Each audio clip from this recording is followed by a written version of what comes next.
Well, hello to everybody. I'm Sara Domínguez, volunteer of Engineering Without Borders Spain. Well, firstly, sorry about my English because it's the first time we are spreading our message out of Spain, and it's the first time we do this kind of event out of Spain. So I am here just for spreading our message. Well, it's a great pleasure to be here. Really, when we talked with Rafa and organizers, we didn't know that this could be converted in such a wonderful event. So thanks, Rafa and organizers, for inviting us to participate, and thanks also participants and attendants.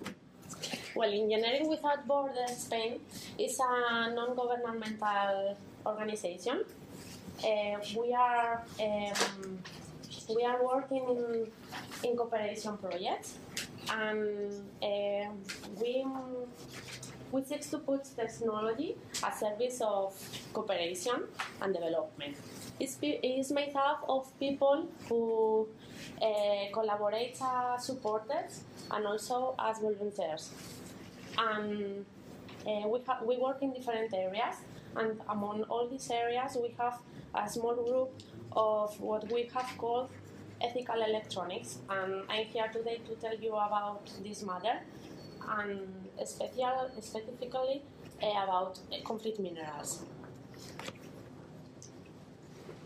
Well, our research is based on the life cycle of an electronic device in the different phases that it has. We consider that it's not a linear cycle, it's a closed cycle where we have different phases. The first one, the extraction of the resources.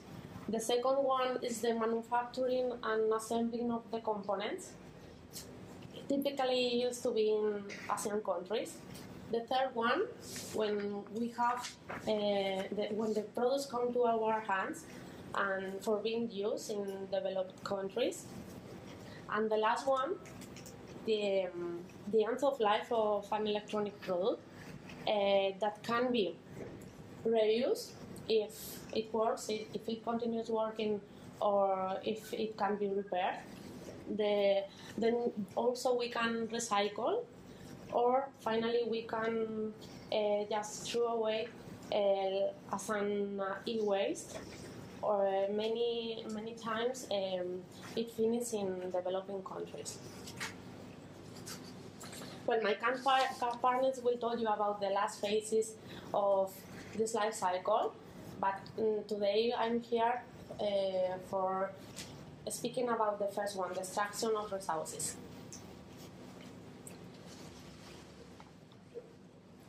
Do you know how many countries are involved in this? Just in order to give you an idea, this is a map where you can see the different countries where we extract the materials and where the electronic devices used to be manufactured. This is focused on a laptop. Generally, electronic products, as for example this mobile phone, and also you have a tablet on the stand if you want to see them, are formed by different parts. Mainly the electronic parts, the printed circuit assemblies, the mechanical components, the printed materials, and the packaging materials. And in these phases, the resources, the main materials, the minerals, have a very important role. Well, what are the minerals we are talking about? Well, there are lots of minerals, but basically there are 4 minerals that are related to electronics that are called conflict minerals. And they are called conflict minerals because they are associated to conflict areas. These are the main conflict minerals. The first one, the cassiterite, is a mineral for extracting tin. It's used to solder all the components, all the electronic components in the printed circuit boards. Also the columbite tantalite, better known as coltan. It is a mineral compound by tantalum used to manufacture tantalum capacitors. Tantalum capacitors are present in most of electronic devices. The third one, the wolfram, compound by tungsten. This mineral is used as a cable in electrical application. Also is very common in soldering application and is present in many transportation systems, in cars, railways, planes. And the last one, the gold. This mineral is very used in connection application. Also is very used in aircraft engines and in satellites, and in electrical connection. And also is very used for manufacturing semiconductor components. Well, where do we find these minerals? We have these minerals all around the world. If you want to see some minerals, I have two kinds of minerals on the stand, and these minerals these two minerals are not considered as they are from my country, Spain, but we are focused only in the risk area where conflict minerals are.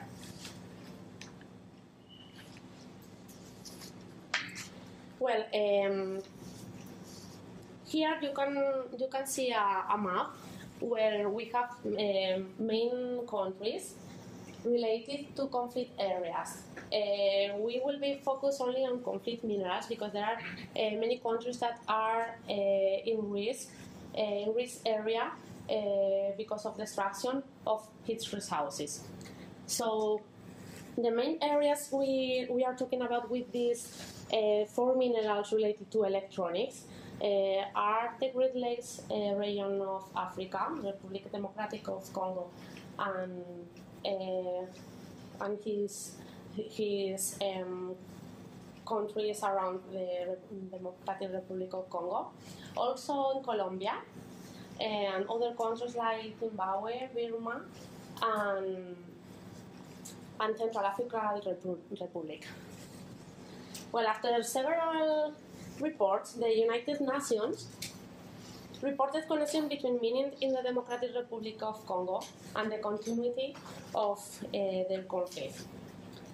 Since then, many investigations have found that cold conflict minerals are related to millions of deaths, to thousands of rapes of women and the slave labor regimes.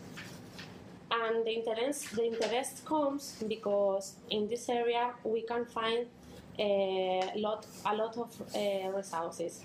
In this area we can find the 80% of the world's resources of coltan. So, as we have seen, this has a social impact. During the extraction of elements as uranium, among other toxic elements, can appear causing radiation in workers. Many of them are children, with the risk of developing cancer. In addition, the lack of regulation in this area allows some companies to reduce its costs, especially in security and labor.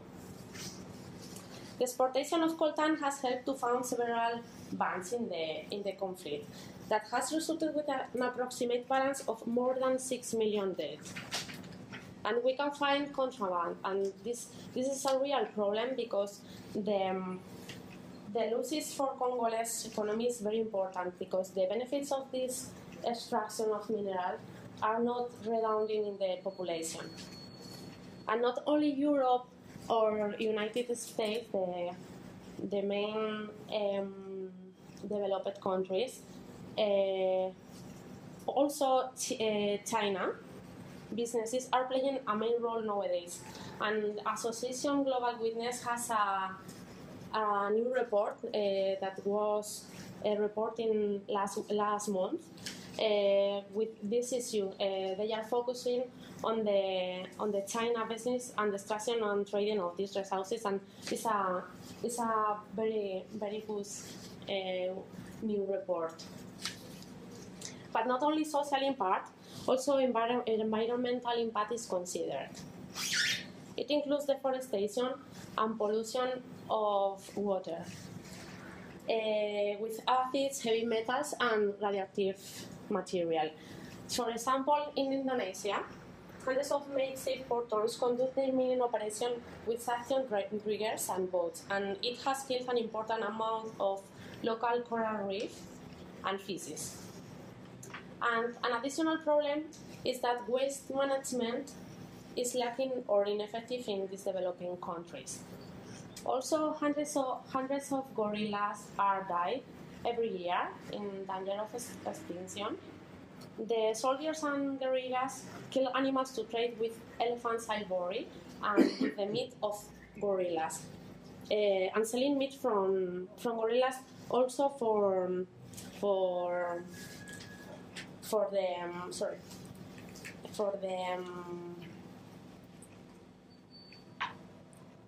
the gorillas as a food for the soldiers of that conflict. But you see, this is an important problem. But what about legislation? Well, concerns about resolving the situation were reflected in the first one guide. It provides detailed recommendations to help companies respect human rights and avoid contributing to conflict through their mineral purchasing decision and practice. And also, we have several proposals of regulation in United States and in the European Union. In United States, the Dodd-Frank Article 1502, and these companies are obligated to do a report where they have to prepare the origin of minerals used in their products. Also, in the European Union, this year, a few months ago, was published a proposal for regulating the use of conflict minerals. However, it is found that it's very superficial and general. It's just a completely proposal. It's not a real regulation. And what kind of initiatives can we find? Well, there are many organizations that are demanding the European Parliament to take real action on conflict minerals, asking people to sing, and also Engineering Without Borders Spain. We went to the seat of European Parliament this year, and we proposed a European citizenship initiative regarding the recent proposal of European Union, showing the mentioned lacks and demanding a real and specific regulation. And there are other initiatives as sound, where some electronic companies are included in these initiatives. And although it's not very common, there are some electronic manufacturers that start to certify some of its minerals, like, for example, Fairphone. Our partner Bibil will tell us about this wonderful initiative. And also, Intel is in process. Here you can see a company ranking. It's done by an project, an initiative of Race Hope for Congo. And here you can have a look and pay attention, because it can help you to help as consumers to make more responsible purchasing decisions. And here you can find our website. Sorry, because it's in Spanish at present. You can find much information here. Also, you can see our ideology and our purchasing guide that we have translated for you, and we have printed some pamphlets, so you can have a look. And finally, I just wanted to tell you that please don't forget that we are taking part of this problem as consumers. And we have too much to do, because we are a very important role and the market is conformed to our choices and decisions. So we would say to manufacturers and governments that we want ethical electronics made with conflict-free minerals and in a supply chain with no violations of human rights, respecting the environment, and made to last, to reuse, and to recycle. So thank you very much for your attention. And please don't forget to spread this message that this is very important, it's a real problem. You can have a look in our website, or just if you want to if you have any doubt, or if you want to write us, here you can see our email. So thank you very much.